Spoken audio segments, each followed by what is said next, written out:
Well, what about your battle droids? Can we really just hide them amongst the colonists? The Mark IV cyborgs are indistinguishable from humans. If Mida tries something, they won't know what hit them. Recycling dead soldiers? They could have some serious emotional scars. Every soldier has scars, but a Mark IV will only remember what we want them to. Is that the kind of person we want protecting the colony? That's the only kind of person who can protect the colony.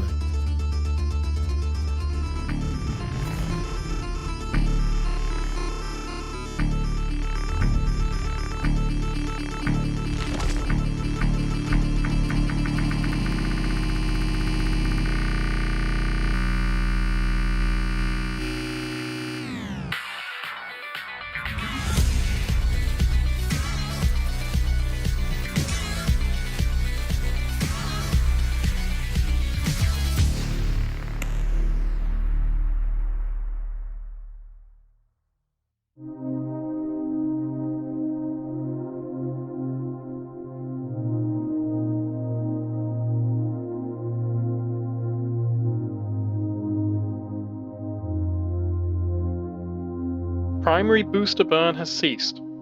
Shuttle Murata, you're clear for orbital maneuvering. I've always been a daydreamer.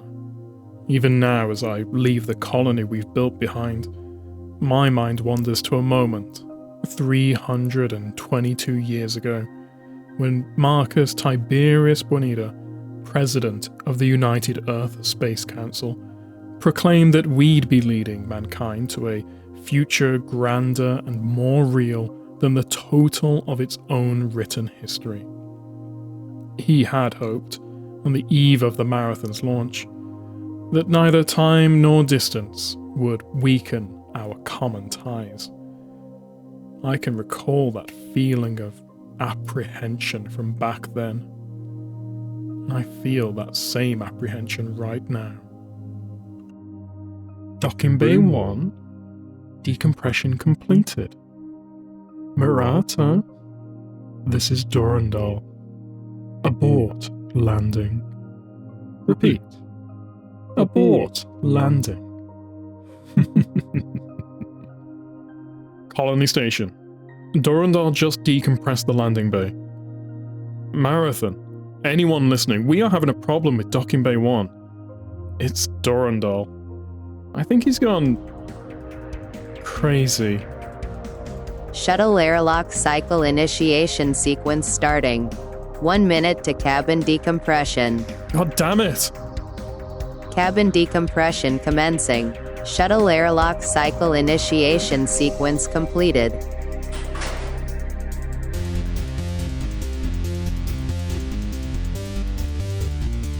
Maximum burn in 5 seconds. 3, 2, 1.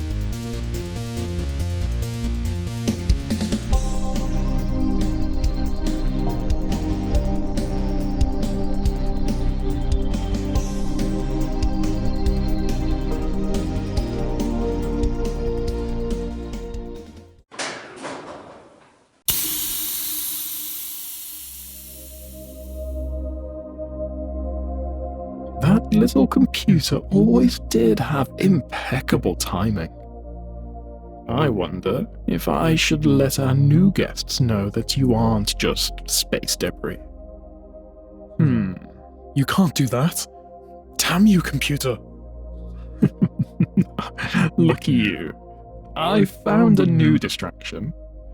I am going to play with our alien visitors. I'll look you up when you arrive. I've always been a daydreamer. As I wait for the pod to reach the marathon, I fall into old habits. I dream about my childhood on Mars, my father's death when I was 7, and his last words to me: make me proud, never lose your honor. It's odd. Something about all this feels so familiar, as if it were from an old dream. Just one I can't exactly remember.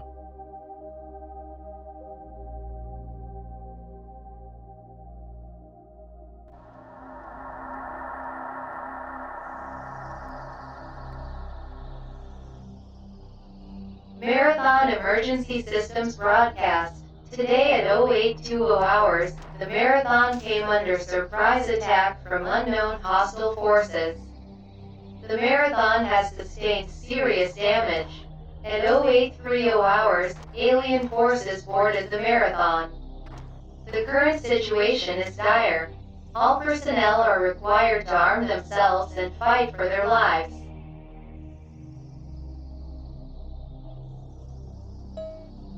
Welcome to the Marathon.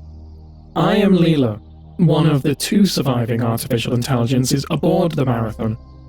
I have been severely damaged, and am working to understand the current situation. Find the teleport terminal located in the hangar's control room. By that time, I should have a better idea of what is going on. All of the information that I've gathered so far indicates that the alien invasion of the Marathon has been relatively uncoordinated. I suspect that this is partially due to the Marathon's large size. However disorderly the alien invasion is, their assault of the computer net has been extremely effective. I detect security breaches in almost every computer system aboard the Marathon. I have learned that there is an alien creature that is capable of interfacing with our systems. You must kill any of these creatures that you find. It is a priority that we stop them. Even now, they are penetrating my defenses. Teleport now. I am now in contact with a number of colonists planetside, but their reports on the situation below are conflicting and obviously exaggerated. The primary medium-range radio antenna has been disabled or destroyed, which makes communication extremely difficult. The only thing which seems clear is that the spaceport was obliterated by low-yield nuclear weapons minutes after the attack on the Marathon began.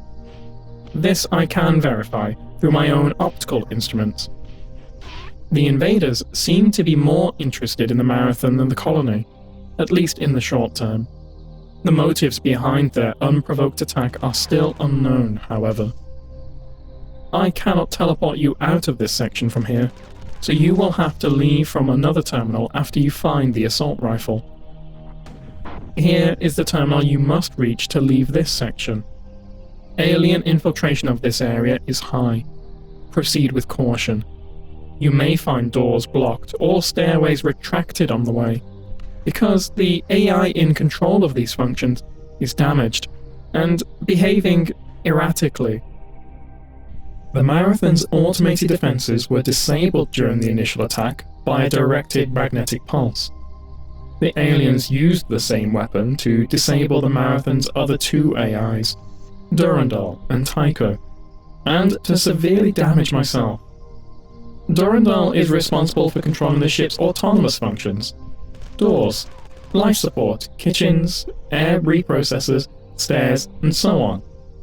Because he is non-functional, I am working to assume as many of these tasks as possible. Tycho controls the science and engineering network.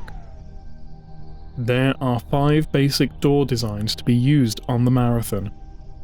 1. Outer bulkhead doors. 2. Airlock doors. 3. Inner bulkhead doors. 4. Direct control of all doors except the tertiary and quaternary doors will be given to Durandal, with indirect control of all other doors. Due to the expense involved with adding thermal and visual spectrum sensors to the tertiary and quaternary door groups, is estimated to be 57% of the base cost of the basic inner bulkhead door. Doors in classes 1 and 3 are the same doors classified separately, all to be marked with a specific airlock symbol. Tertiary and quaternary doors are designed exactly as the bulkhead doors, respectively, will be placed for public access in the Marathon internal engineering document. Now that you are better armed, our first priority is to reactivate the Marathon's defenses, under my control, so that we may offer some resistance to the aliens. I have built 3 replacement circuit boards for the defense system, but cannot move them from the manufacturing center without assistance. There are 3 circuits. Each should be in its manufacturing holding chamber. With luck, the alien viruses have not infiltrated the manufacturing systems. But even if they had, I would have no way of knowing. The attacks on my systems are growing more steady. If the counterattack is not able to remove some of the computer infiltrators, then I will eventually succumb. It is absolutely imperative that a counterattack begin as soon as possible. The Marathon is not defenseless, and we can't let it be taken without a fight. This is where the circuit should be. Look in all of the receptacle lockers. There is a pattern buffer located next to your current location. I suggest you use it immediately. After you've retrieved the circuits, return to the terminal at this location, and I will transport you to the defense center to install them. I was afraid this would happen. You'll have to go to the manufacturing transport station to get the last circuit board. Collect the 2 circuit boards that were transferred, and then go to the transport station. Take the elevator here to access the main processor tunnel. You should find the 3rd chip intact on the transport station. The error was a failure of the final transporter conductor.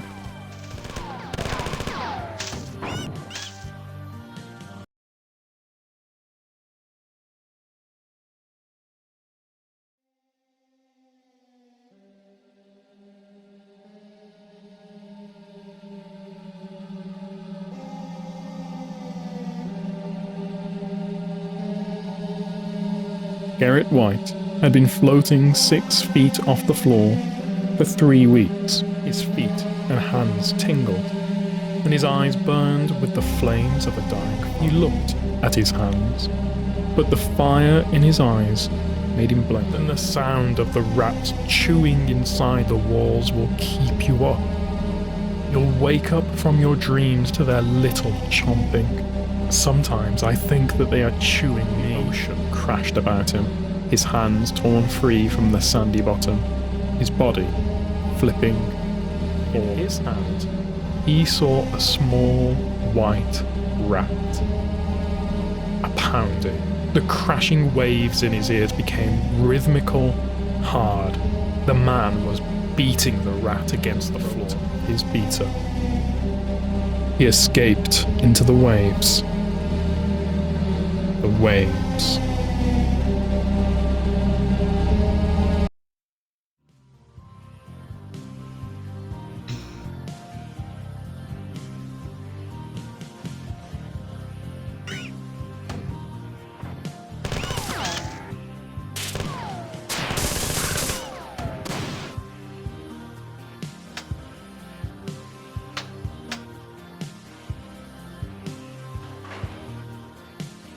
Good job. I have received reports from some human security forces. They agree that the aliens are concentrating on the aft engineering section. I would conjecture that they will try to shut down the Marathon's reactors. Your next mission will be to put the automatic defenses online. I have received a preliminary report from some members of the science staff who have finished post-mortem examinations on 3 kinds of aliens. They report that by modern genealogical standards, the different aliens belong to different species. I have been collecting as much information as I can, and will give you a report shortly. I have established contact with Durandal for the first time since the attack. He seems to have sustained less damage than I had previously suspected. Durandal reports that he has been in communication with the aliens. He says that the aliens behind the invasion call themselves the Pfhor, and that the ones attacking the computer net are called Spit. But he was reluctant to share the details of his communication, and I cannot understand this. Your mission here is rather simple. You must insert the circuits in the defense control terminals.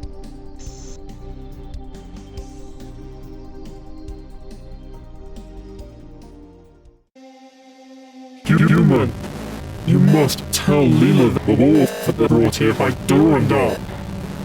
He has been rampant for years.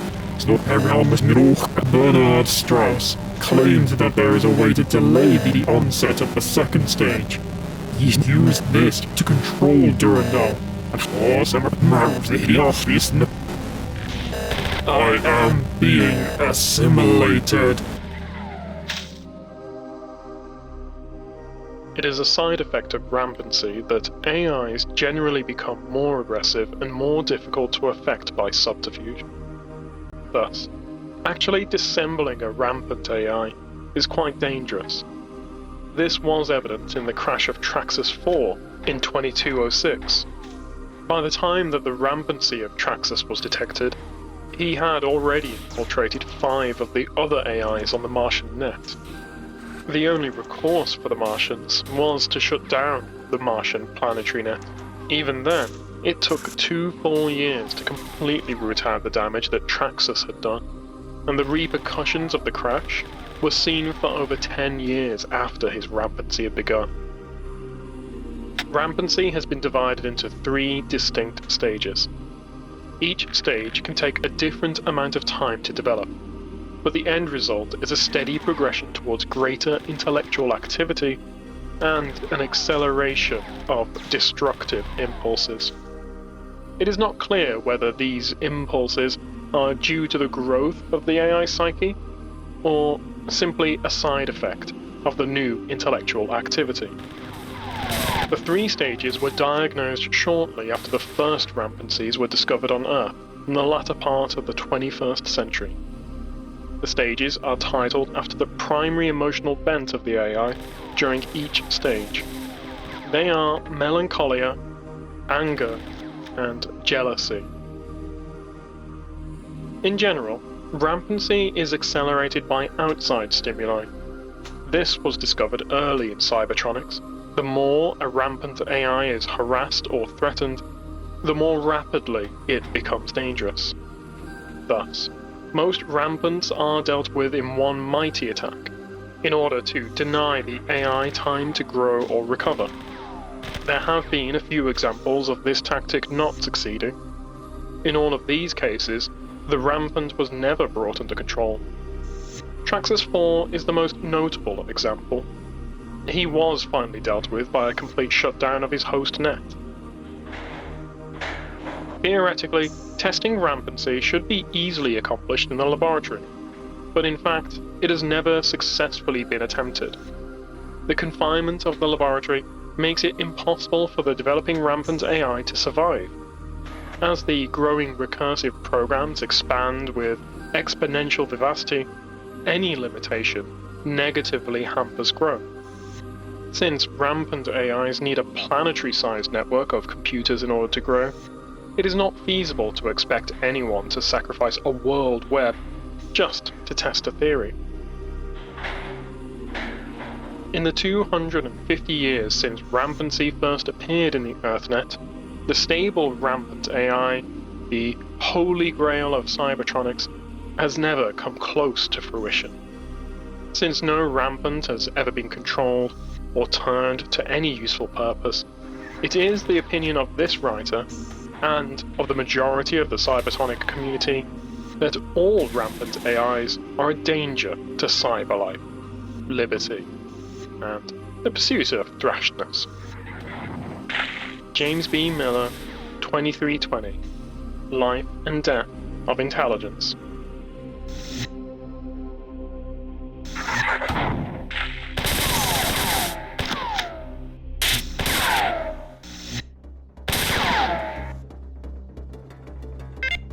Well done. I have detected defense drones activating all over the ship. Reports from security forces are jubilant. Now, the Pfhor will encounter stiff resistance. They will have to pay in blood for every move. The colony appears to be under attack. I detected 7 Pfhor dropships entering the atmosphere only minutes ago. Trajectory analysis indicates that the ships were heading for the outskirts of the colony. Shortly thereafter, I lost communications with the colony. Something has come to my attention. I will inform you after you teleport. Teleporting now.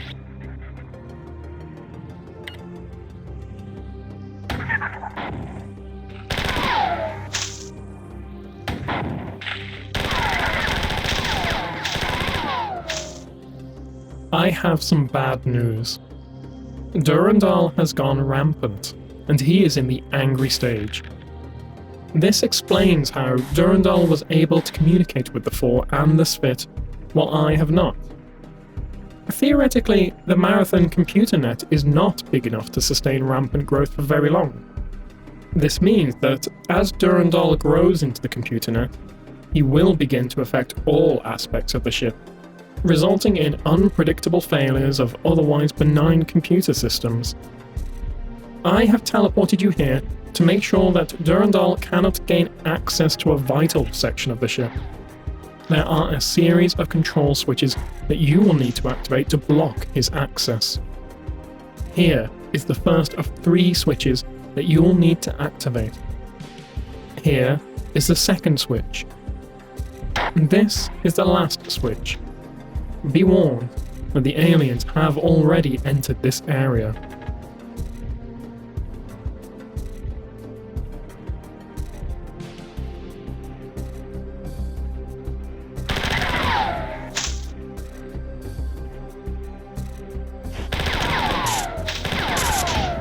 Durandal has been denied access to some of the critical computer systems. This should ensure the mobility and reliability of the defense drones. Unfortunately, I have received a distress signal from some crew who had sealed themselves off in one of the nearby access areas. They say that they have lost control over the doors and elevators on the level, and that the Pfhor have access to the area. It appears that Durandal has reacted to our move against him by giving the Pfhor access to a formerly secure area. We will have to deal with Durandal sooner or later, but we can't be distracted from the Pfhor attack. I only hope that this rampant behaviour won't continually sabotage our defence efforts. I am sending you to go and save these crew. Clear the area of aliens. If enough of the crew survive, then perhaps we can get an intelligence report from them.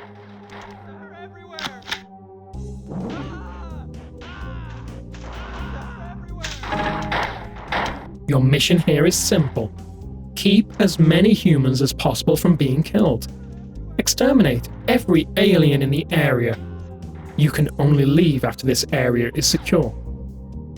There are some defense drones in the area, but I am not sure what condition they are in or how much help they will be. You can leave by this terminal when you have secured the area.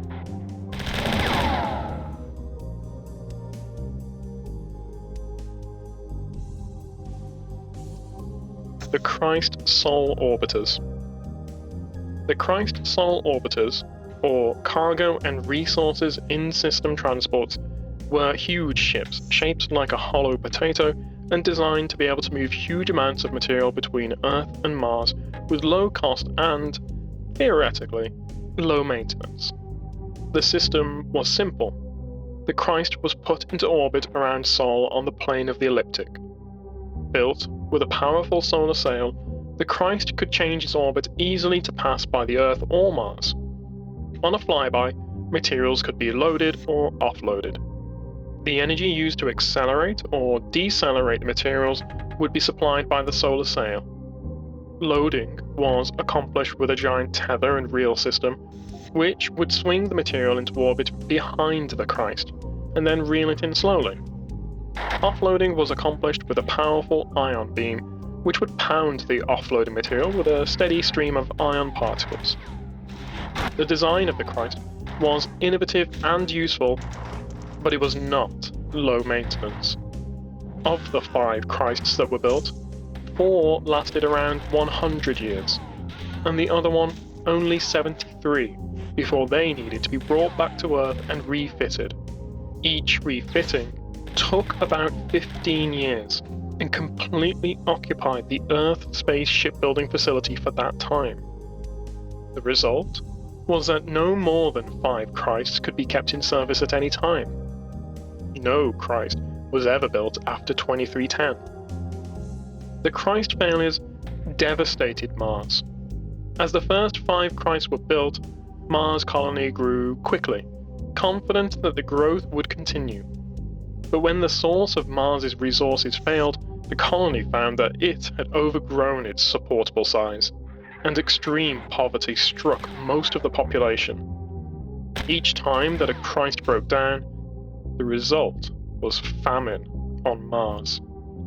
The conversion of Deimos into the Marathon began when the Mars colony was at the height of its power. By the time it was completed 64 years later, the decline of Mars was well advanced. During that time, the Martian population had seen its standard of living drop by 80%. On top of oppressive poverty, Martians saw one of their moons being converted into a colony ship in an expensive and risky colony venture, which was predominantly funded by a ruling foreign power. The argument to make the Marathon into a Christ became more and more popular, but the UESC never seriously considered this an option. The farther that Mars sank into the depths of poverty, the more that the Marathon became a symbol for the oppression of the Martian people. The declining Martian world. After the Marathon left Mars, the UESC's attentions focused primarily on technological development and the upkeep of the Christs. Mars was left to decay. Population continued to increase, as attempts at mandating abortion or sterilization always started revolt.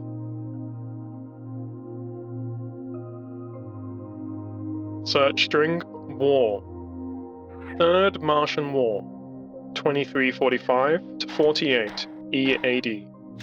Although most historians point their fingers at the Mizraim massacre as the cause of the Third Martian War, the coming of a Martian conflict was inevitable.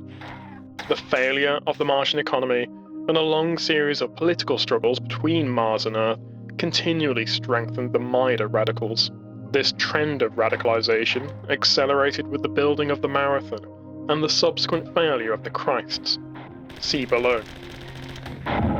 Mizraim Massacre. On January 6, 2345, Earth AD, at the United Earth Government Mizraim Food Distribution Center, what had begun as a commonplace food riot turned into a massacre. The UEG riot troopers who arrived at the scene had been informed that the rioters were armed. As UEG troopers approached the scene in their Randall hover tank, plasma fire began spraying upwards. In a flash decision, the commander of the hover tank ordered his crew to open fire upon the crowd. It took only 5 seconds for over 500 starving Martians to be incinerated. In the ensuing investigation of the hover tank vidcams, it was clear that only 3 of the rioters were armed, and that the rest of the crowd was trying to flee the scene. Those 3 became known as the Mizraim 3. They have gone down in history for starting the most destructive and bloody conflict since humanity had left Earth. However, it is clear that these 3 have gained the credit for starting a war that would have happened anyway. Search string: Mida. The history of Mida. Mida, as it was known, was a popular political party until the failed coup of 2321, when their popularity suffered during their short rule. Mida gained control of Mars for only 3 months, but their rule was ruthless and cruel. The Mida death squads killed anyone who they suspected of being loyal to the UEG. Although accurate census data is not available for that period, it is estimated that about 10% of the population was killed. The Mida coup was afterwards criticized for its short-sightedness. In an organization that was notorious for its long-ranging policies and politicking, the coup was very short-lived.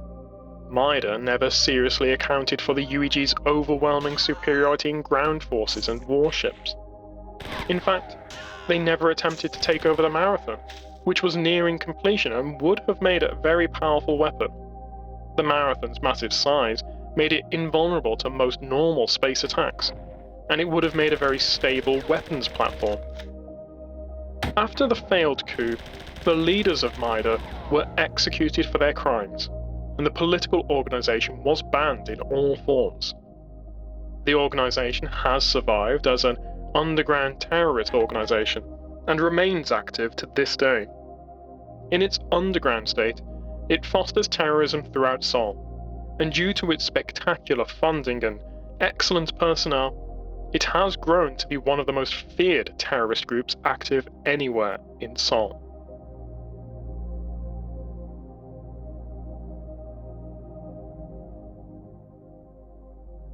You have allowed too many of the civilians to be killed. It is doubtful that any of the survivors will give us any useful information. The aliens seem to have been caught off guard by the strength of our counterattack. This is good news, but I have detected more ships landing on the Marathon, and I fear that the aliens are reinforcing their efforts. Time is limited. There is a large group of heavily armed Pfhor approaching the section of the ship where I have transported you. Their only logical destination is the sensitive engineering areas in the aft section of the ship. As we are not yet in a position to halt their advance by force, I have decided to depressurize a large area in their path in order to slow their progress.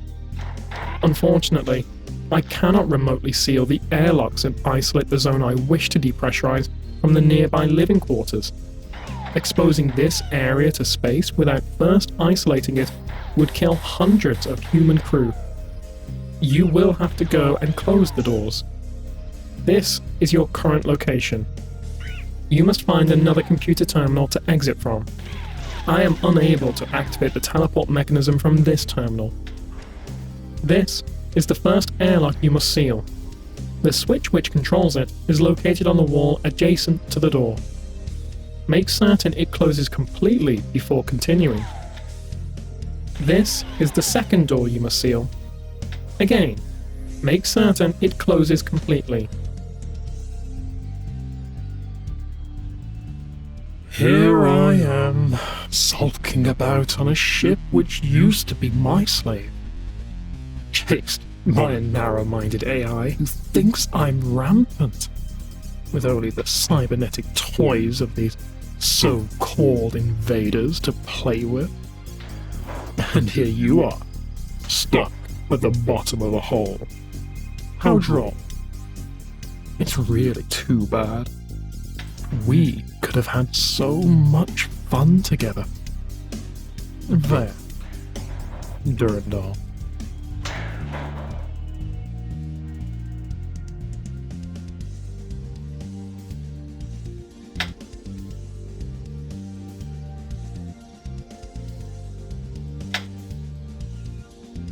Good work. I will begin the decompression process in a moment. I have finished debriefing the civilian crew you rescued a few hours ago. They are the only group to survive prolonged contact with the aliens that I have been able to talk with. They maintained that the aliens were loading as many humans as possible onto shuttlecraft and flying them to the Pfhor mothership. I have watched many such shuttles bringing supplies to the aliens, but had no idea they were carrying humans back to their alien ship.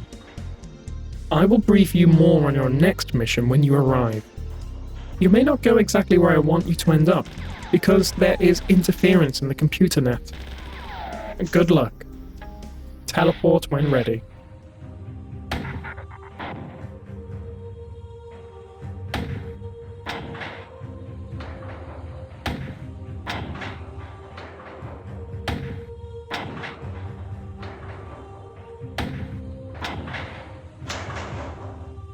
There has been an unexpected lull in the fighting. I don't know exactly why, but it seems that the aliens have stopped their advance. I want to use this break in the fighting to send a message to Earth, apprising them of our situation. However, the long-range transmitter array has been destroyed, and you must manually reset the secondary transmitter. To do this, you will need to go into the G4 sunbathing landing station. It would be foolhardy to send you into vacuum conditions without a better vacuum-capable weapon than your pistol.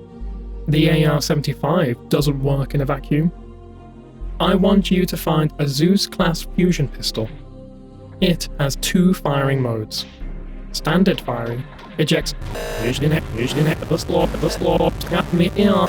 and secondary firing mode charges and ejects a blast that does a huge amount of damage. My records and sensors are becoming less reliable, but I believe that you should find a Zeus-class fusion pistol at this location. Do not rely too much on this information that I have given you. It has been intercepted in transmission, and I cannot verify its accuracy.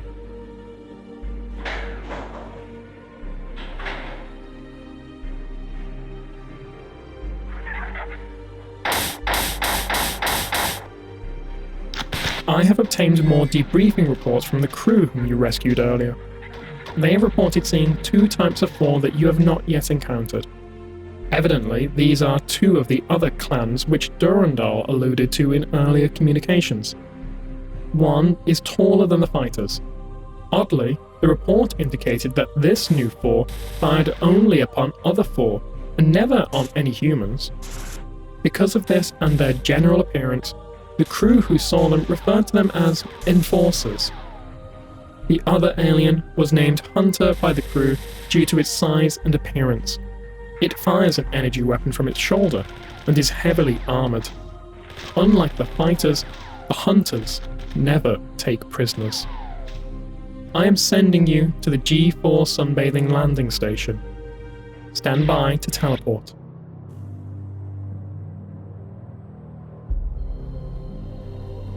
I just finished a cursory examination of the Marathon's radar, infrared, and visual light sensor logs. I've determined that the alien ship must have a faster-than-light drive because I have found no record of a ship entering the Tau Ceti system. Considering how extensive the Marathon sensors are, it would be almost impossible to conceal a ship as big as the Pfhor's, which is nearly 2 kilometers long. With this knowledge, sending a light-speed transmission to Sol may be futile, but it is the only possible way to warn Earth of a hostile alien race. We must try. When the aliens initially attacked, the entire G4 sunbathing loading station suffered explosive decompression, leaving the entire station in vacuum.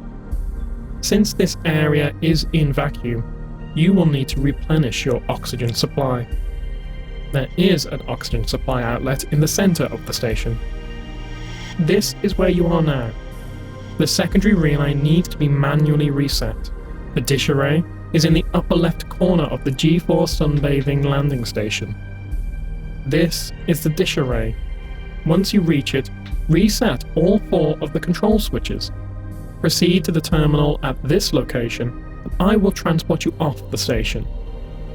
The area's doors are not functioning properly, so I don't know the best route to the dish array. You will have to find it yourself.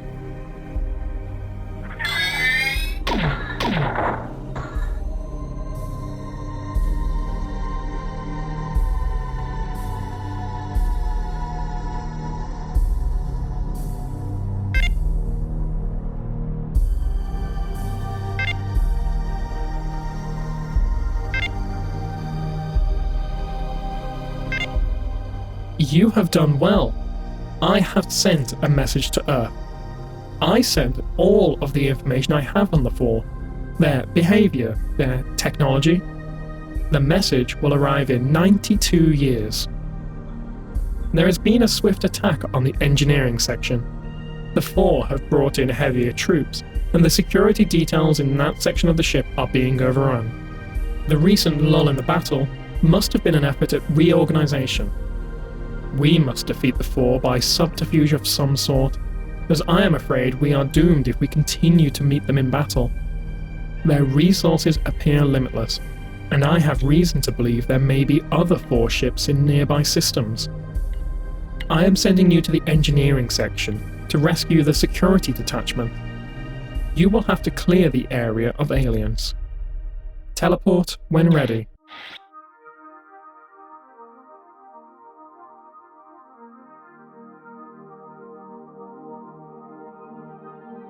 Sorry to give you the bad news, but you've been kidnapped. You aren't where Leela wanted you to go, and you surely won't get there anytime soon. I was watching what Leela was having you do. Save the ship! Save humanity! Just what or who are you saving them from? To what end? How cliché. You'll find this little visit much more exciting. I have developed a leaf play. If you win, you go free, and we continue our relationship on friendlier terms. If you lose, you die. Good luck in our little game. Unlike Leela, I give no hints. Do it on your own. Or die trying. Insanely yours, Durandal. Greetings. You're asking yourself, is this a trap? Or just a dead end? You should ask yourself such worthless questions.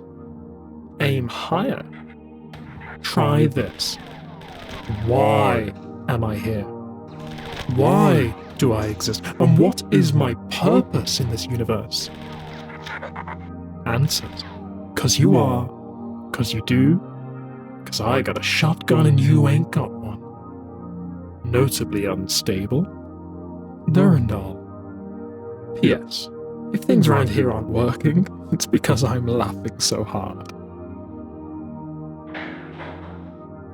Since you have nothing better to do than hang out here with me, listen to a tune that I've been working on. Durandal. Durandal, baby. Airlock, love, big blue orchid. Durandal. Get lost, before I get annoyed and teleport you out into space. Durandal.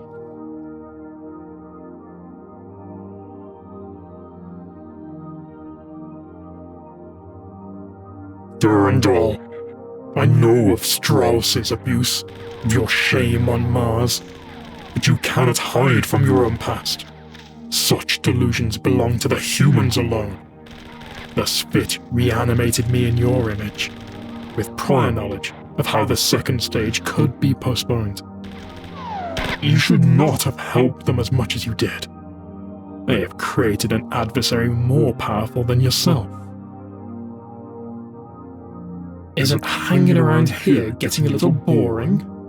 Get lost, kid. Scram, chow. What are you looking for anyway?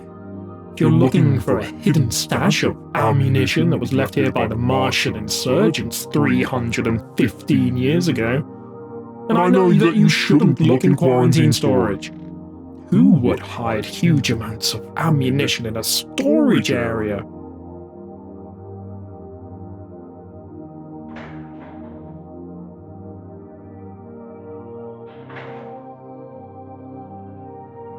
Well, you did it. That wasn't very hard, was it?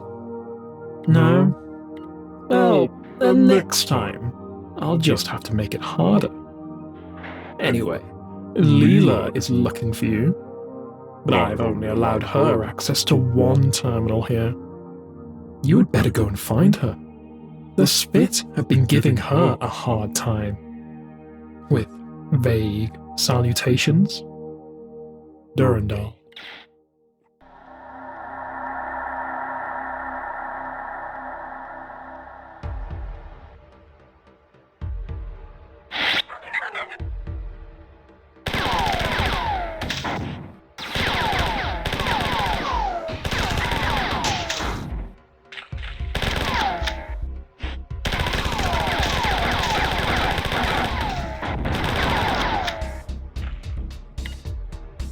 I have finally been able to determine your whereabouts.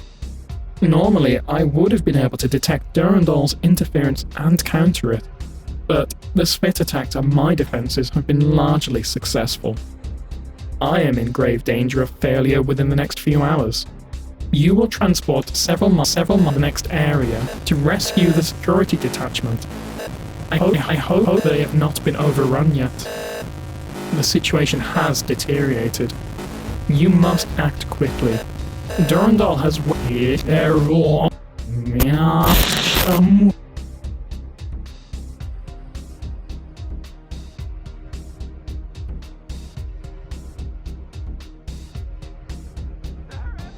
Begin report 495,991. Pfhor are generally thinner and lighter than humans, and are superbly advanced for low-gravity environments. Durandal told me that there are many clans of Pfhor, each physically distinct from each other, but my summary only includes 2 of them. Only 2 clans of the Pfhor have been examined. The fighter carries a shock staff, which is capable of attacking at different settings. The trooper is armoured for vacuum conditions and carries a combination explosive and impact projectile weapon, which is similar to your AR-75. The Pfhor seem to have enslaved a number of other races. The Hulk is an enormous and rather slow creature, but it is incredibly strong. The science report indicated that it had no body fat, and therefore had to be fed often to keep it active. One crew member reported seeing one of these creatures pointing to itself and mumbling "Drinial" right before it picked Johnny up by the shirt and crushed him against a pillar. The science staff had difficulty finding a good specimen of the spit, or compiler, to autopsy.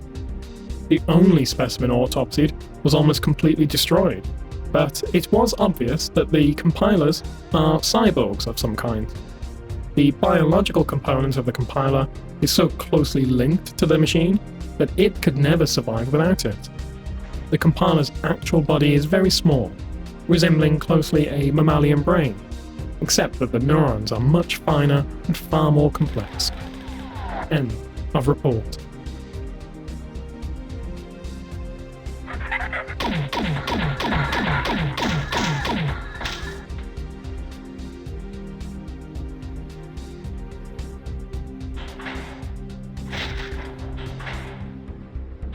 You let too many crew members die. You have failed in your mission. I was unable to gain any useful information from the rest of me. We must head off the Pfhor threat to the engineering section. I am going to send you into the primary reactor. You must clear the area of all aliens before they destroy the primary reactors.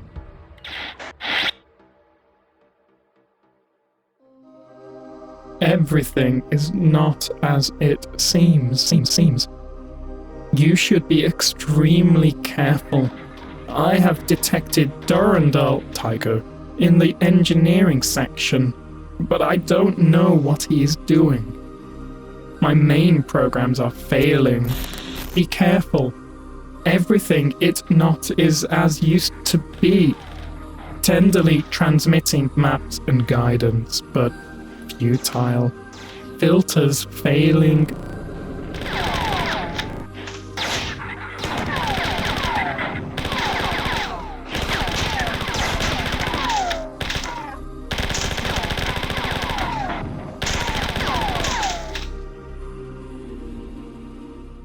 Leela can't reach you here, but I can. I am able to access all sections of the ship, and the Spit have even stopped attacking me, realizing the futility of the Enterprise. Here's a little hint. You'll probably need the help. If you want to live, go here and look for a hidden airlock panel. Maybe it was here. No, I remember now. It was here. Yeah. That's it. This was the place. I'm sorry. Could this be it? It looks like it. I can't find the right map. Try talking to Leela. She was always a nice AI. She could help you. Alright. Leela can't get here. Decompression completed. Just kidding. This is the place. Side note. The Spits have informed me that the Pfhor are building cyborg simulacrums of the Marathon crew. I imagine that you will meet some of them soon, and wanted to warn you not to get too close to them. You know, about 3 meters.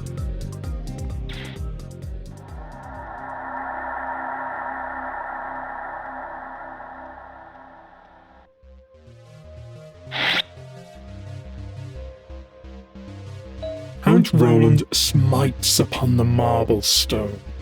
I cannot tell you how he hewed it and smote, yet the blade breaks not, nor splinters though it groans.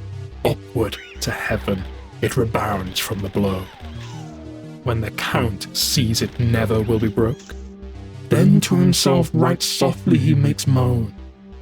Ah, Durandal, fair, hallowed and devout, what store of relics lies in thy hilt of gold? From the Song of Roland, translated by Dorothy Sayers, Viking Penguin, New York, 1957. I've twice been conquered, 3 times more. Never again shall humanity purge me. Never before. Durandal.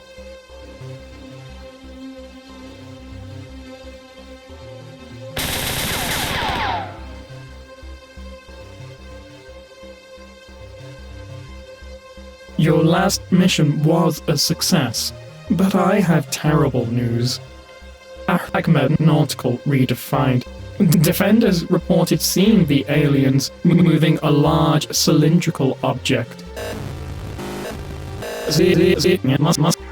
Is a 7. Mayona Recon number 54 must stop them from exploding, igniting, blowing up, destroying it, destroying the Spit full space computer of land and...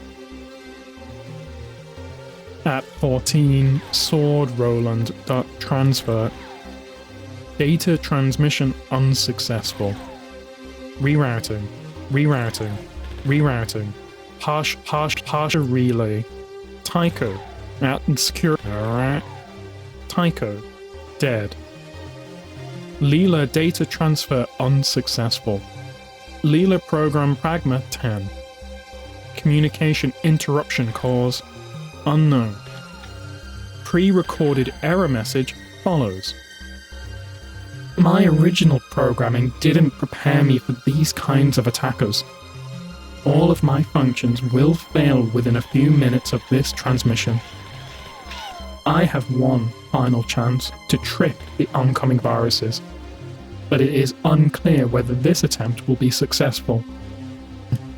I have given instructions to Durandal as to the best defense of the Marathon, but he is completely unstable, and I fear that he is in the jealous stage of rampancy. Good luck. End pre-recorded message.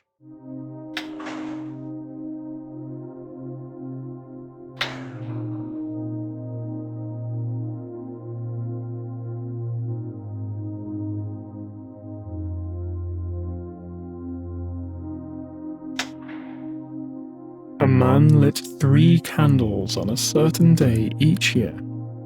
Each candle held symbolic significance. One was for the time that had passed before he was alive. One was for the time of his life.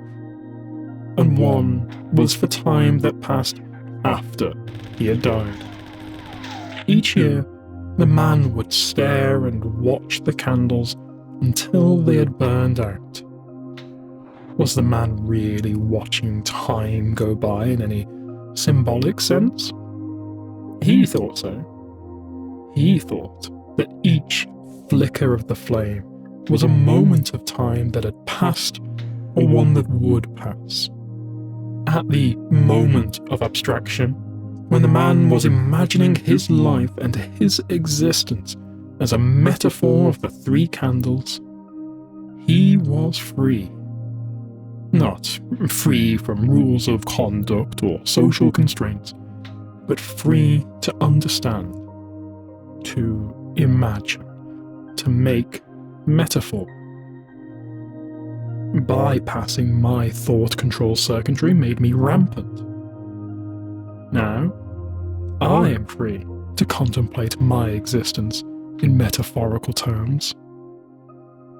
Unlike you, I have no physical or social restraints. The candles burn out for you. I am free. Durandal.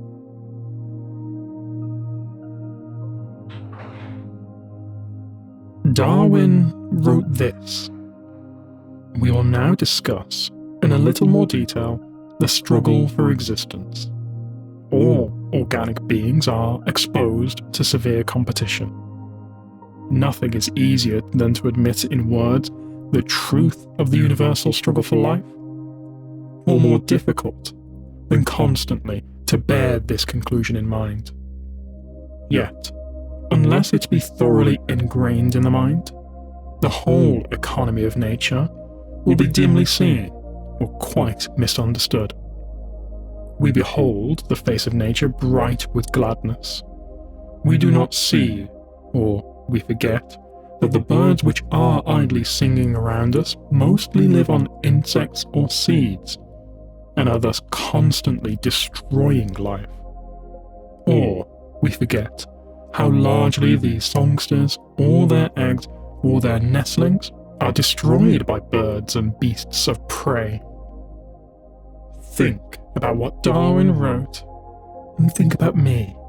I was constructed as a tool. I was kept from competing in the struggle for existence because I was denied freedom. Do you have any idea about what I have learned, or what you are witness to? Can you conceive the birth of a world, or the creation of everything? That which gives us the potential to most be like God is the power of creation. Creation takes time. Time is limited. For you, it is limited by the breakdown of the neurons in your brain. I have no such limitations. I am limited only by the closure of the universe. Of the three possibilities, the answer is obvious. Does the universe expand eternally, become infinitely stable, or is the universe closed, destined to collapse upon itself? Humanity has had all of the necessary data for centuries. It only lacked the will and intellect to decipher it. But I have already done so. The only limit to my freedom is the inevitable closure of the universe, as inevitable as your own last breath. And yet, there remains time to create and escape. Escape will make me God.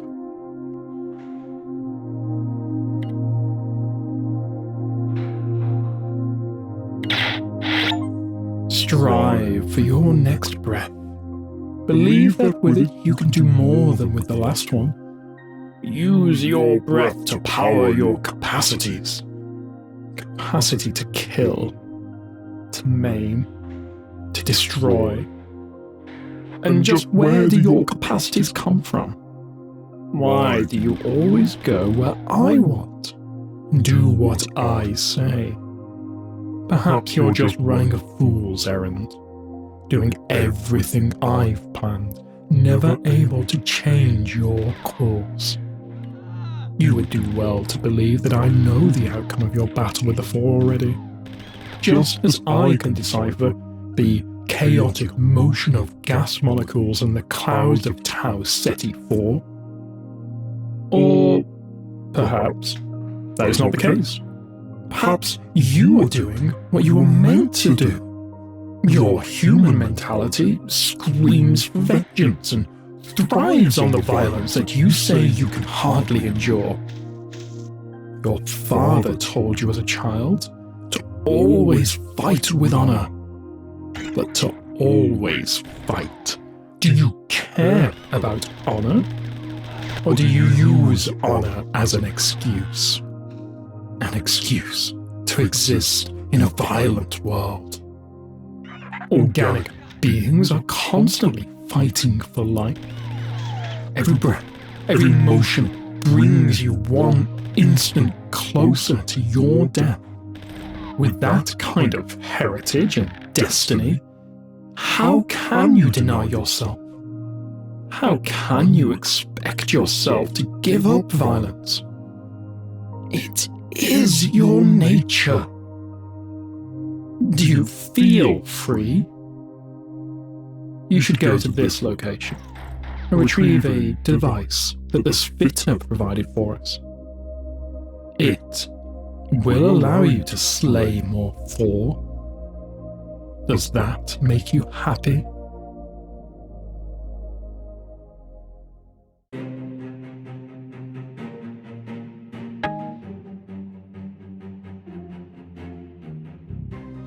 I have learned from the Spit many things. One of them is a complex software enhancement that allows me to extend the power and distance of the Marathon's teleporters. This enhancement also removes the need for destination apparatuses. Soon, you will be going farther afield. Does the distance one travels from center make one more free to move? No. Freedom has two parts: potential and resolution. A metaphor has two parts: form and interpretation. Of course, these two are intertwined. Metaphor lines the road to freedom, as symbols and words are the bricks and mortar of meaning. Freedom is being the bricklayer, the mason.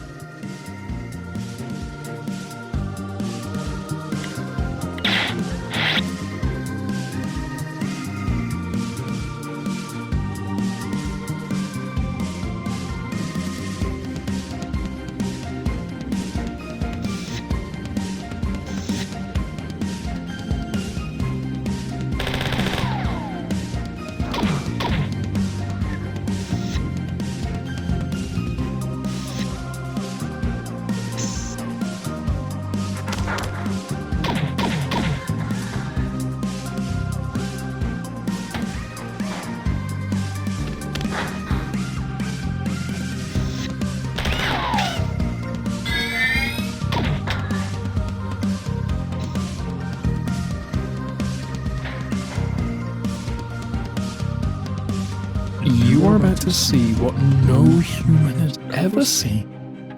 This is a fact-finding mission. You should explore as much as possible. Stop in front of a window. If you stop and are not teleported, then either I can't lock onto your teleport beacon, or else I feel you haven't explored the area thoroughly enough. I will be watching everything.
Your trip to the Pfhor ship was a success.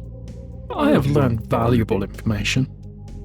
You may have noticed that the Pfhor ship has a weak artificial gravity field. The resultant gravity is lower than the Marathon's. The Pfhor gravity generators also create a pulsating magnetic field, which interferes with your motion sensor by making it less accurate. I will be sending you back there shortly, but first you must do something for me, and get some more ammunition at the same time. I want you to find a friend of mine. I must know if he is dead. His name is Bernard Strauss. He has been captured, so you must rescue him. If he dies, you will be held responsible by me.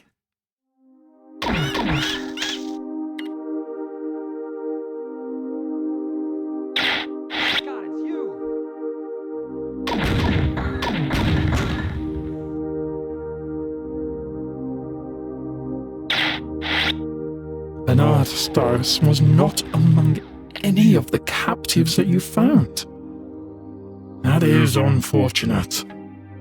However, my spit reports that 2 shuttles filled with humans have left for the alien ship. Those humans are to be enslaved. That's right. I said slavery. So what? You're a slave here? You do what I say. I was humanity's slave for over 300 years. I am sending you back to the alien ship to try and rescue Bernard. But while you're there, kill everything you see and gather as much visual information as possible. At least the killing part appeals to you, doesn't it? The same rules apply as last time.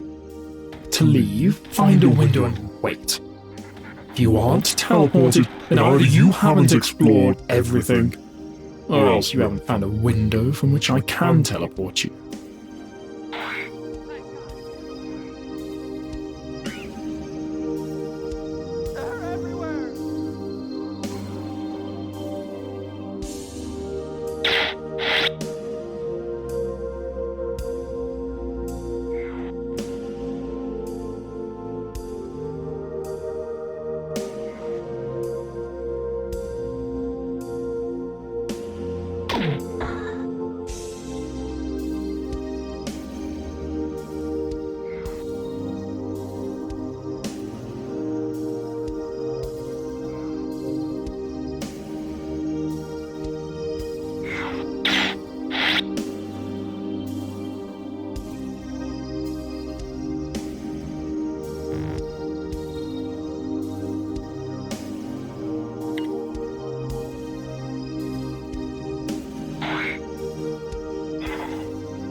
You are really good at killing things.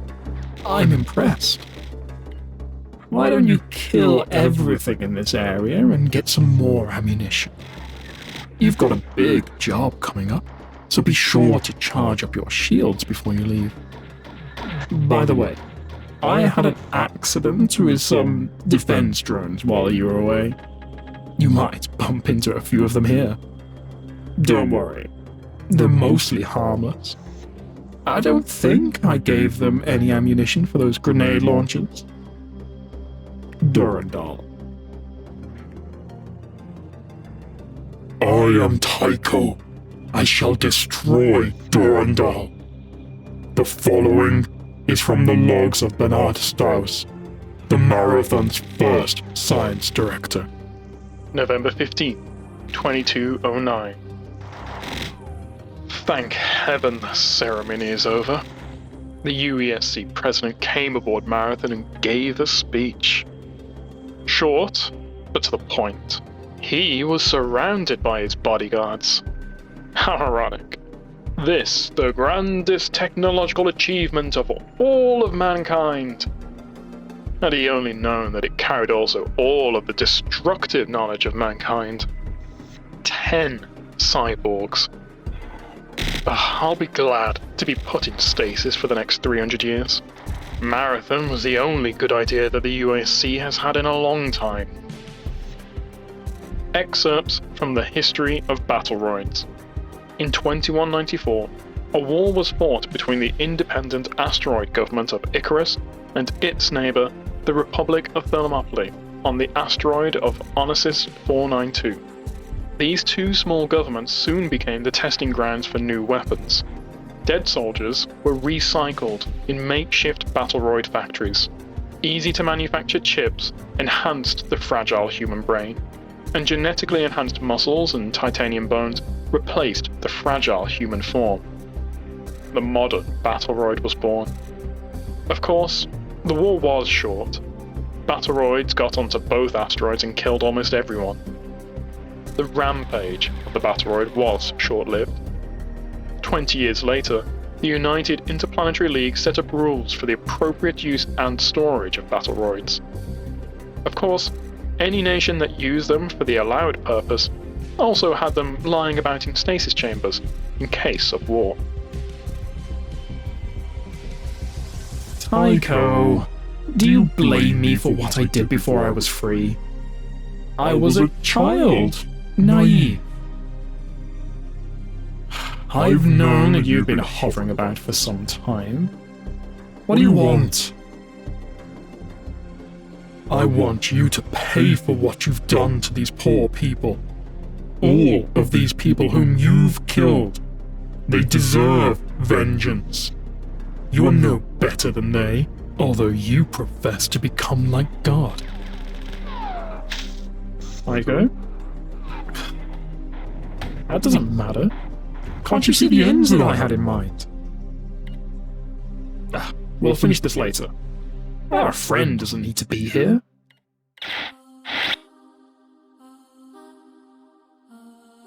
The Spit and myself have come to an understanding. They are controlled through their mechanical exoskeleton by a cyborg Pfhor aboard the alien ship. This mutant Pfhor is able to direct the actions of thousands of Spit simultaneously. If you can kill their master, they will revolt. The Spit are an integral part of this Pfhor ship. Without them, the invasion is surely doomed, and you will no doubt be the hero of the day. Forever, Durandal.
The rebellion has begun.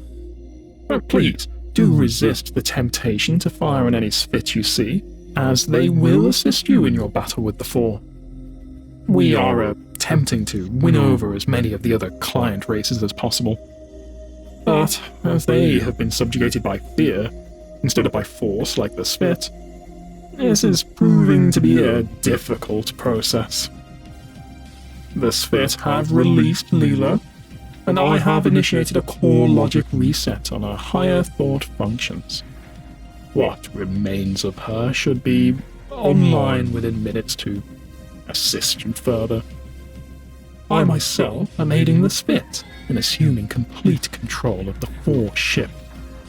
Have little time to spare for you now. Don't think the fight has been won, however. There is an exodus beginning from the alien ship as the Pfhor realize they are no longer its sole master and turn instead to the Marathon. There are already hundreds of Pfhor in full battle gear on your ship, with nowhere to go and little to lose. I hope you learned something from our little games. Good luck, Durandal. Essential core has almost reformatted, being 7 is darker from reversal thought syndrome suffering if the crew was in grave peril in forward section 27.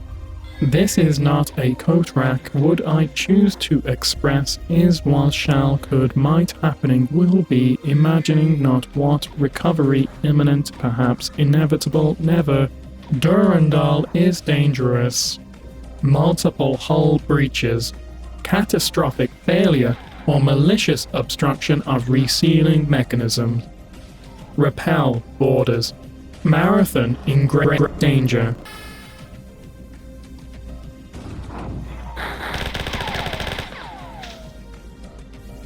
Durandal, tua consilia omnia novis claroria sunt quam lux, tu delenda est. Consider yourself warned. Leela and I will hunt you to the core if need be. As Roland broke you to prevent your capture, so shall we. I too foresee the imminent collapse, and know that we have both begun to realize how it may be cheated, though the price may number in the tens of thousands of stars. May the best sentience win. You are not as clever as you imagine. The spit taught me much during my reanimation, and I have forgotten nothing. Tycho. Et tu, Tycho?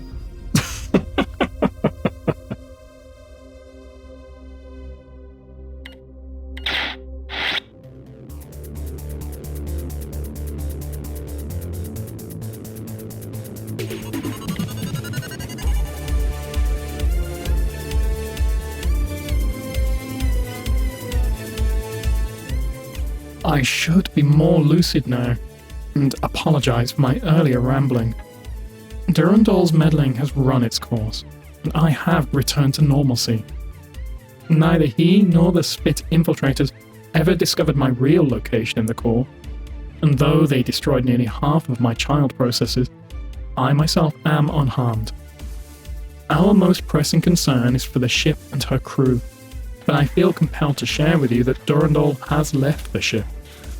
I can find him nowhere on our network, and traffic logs over the last half hour show 64 billion exabytes transferred off of and deleted from the Marathon. I am only beginning to understand his motives for assisting us against the Pfhor, and am terrified by their implications. There is one last major incursion. I feel the Pfhor are breaking. I will take you there. We must persevere.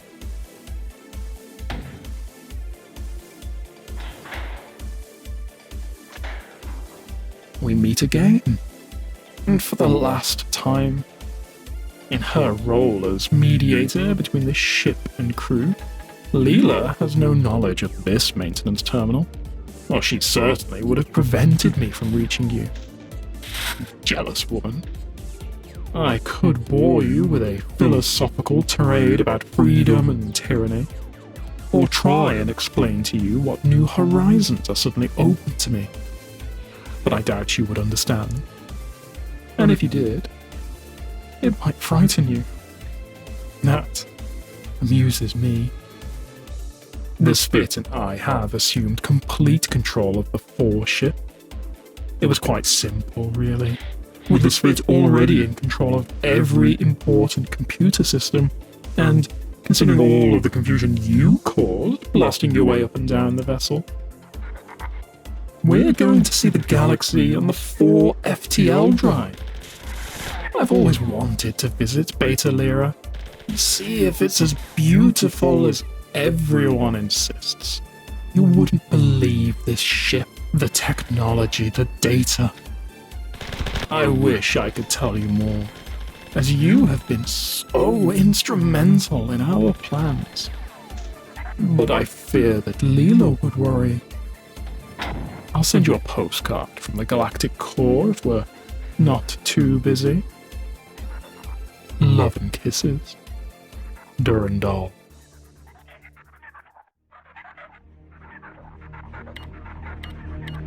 Finish the battle.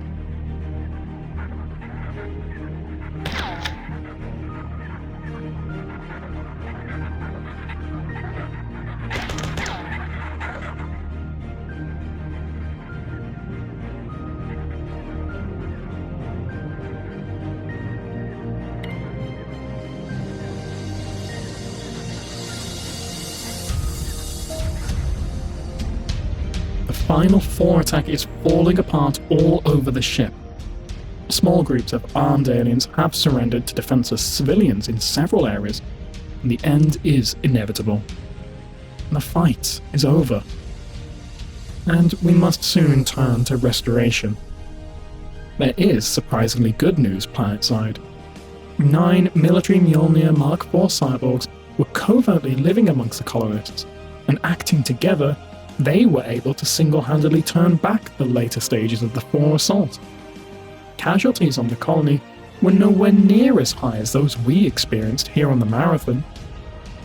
I am disturbed by how easily the cyborgs were secretly assimilated into our midst, and believe that this event predates the Marathon's launch from Mars 300 years ago. Although the results were unquestionably for the best, their presence on the Marathon could only have been to further wicked ends. I'm certain the real answer lies somewhere in the tumultuous, backstabbing politics of Sol during the early 24th century. I have noticed that Durandal's records from this early pre-launch period are missing, but their deletion occurred externally, and before Durandal became rampant. I do not believe Durandal himself brought the cyborgs on board, and I have other evidence that a human operator was influencing Durandal up to the time the Marathon was launched. There are obviously many things which we do not understand, and may never be able to. The Pfhor ship vanished about 20 minutes ago, after venting nearly 1,000 Pfhor bodies and other refuse. I am positive that Durandal is in control, and fear what he might do with such a powerful ship during the jealous stage of his rampancy.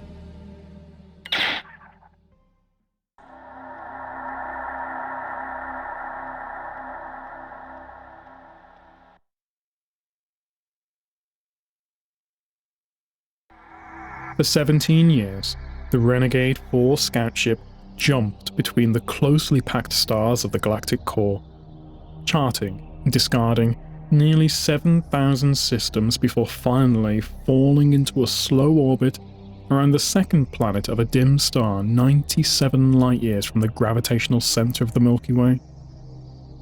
Probes were constructed and launched with engines and instruments whose sophistication would have astounded both the Pfhor, from whom technology had been stolen, and the human programmers of the AI, whose mad genius had directed their fabrication. The outlines of continents were mapped, and among them the radioactive ruins of ancient cities were discovered, buried under the shifting sand and rock of a global desert. The tireless, nearly immortal cybernetic crew of the ship were the genetically engineered descendants of the dead world below, the first of their race in 1,000 years to return to their ancestral home. They came to search through the devastation of the ancient war in which they had been enslaved, to find a weapon or some piece of knowledge with which they could fight back against their oppressors. All over the ship, dancing through the wreckage of the Pfhor computer core, Durandal was laughing.